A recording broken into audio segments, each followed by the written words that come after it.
Organisations like the Surfrider Foundation, Surfers for Climate Action and the World Surf League are working hard to reduce plastic on our beaches and in our oceans. What is your government doing to reduce pollution in our waterways? Thank you.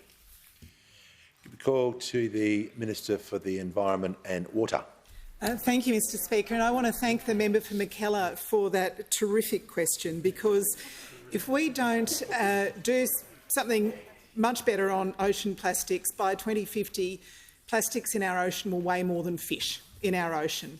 This is absolutely something that the government is determined to act on in a number of different ways.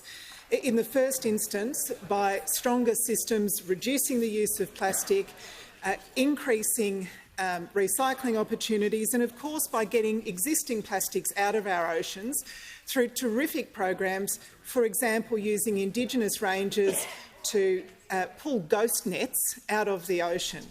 We know that ghost nets are effectively industrial-sized killing machines, capturing dugongs and sharks and turtles and other marine creatures and drowning them.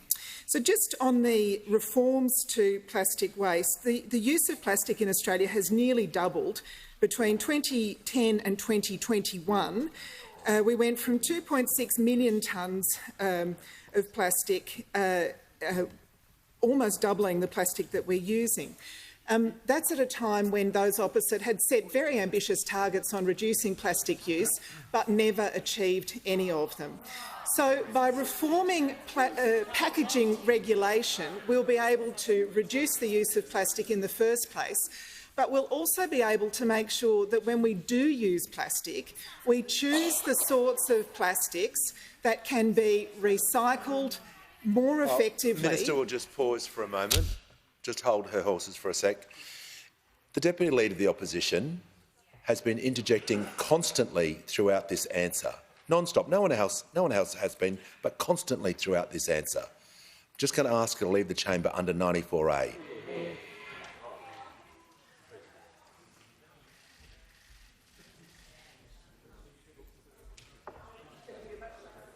Order. Order. The Minister will return to the question. Thank you, Mr Speaker. I will.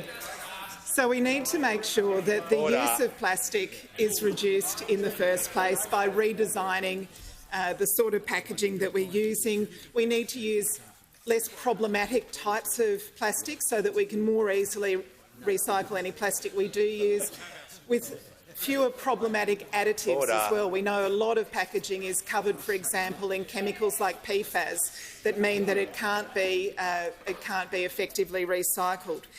Mr Speaker, we're investing in recycling facilities. Together with the states and territories and the private sector, $1 billion extra invested in recycling capacity, which means 1 million extra tonnes can be recycled every year. That's the weight of 19 harbour bridges of rubbish that we are keeping out of landfill because of that investment. As well as being great for the environment, that's fantastic for jobs. There's 3 jobs in recycling for every 1 job in landfill. And, Mr Speaker, Australia's joined the High Ambition Coalition to end plastic pollution. We've been working at the forefront of those treaty negotiations to make sure that our ambition here in Australia is reflected globally with an ambitious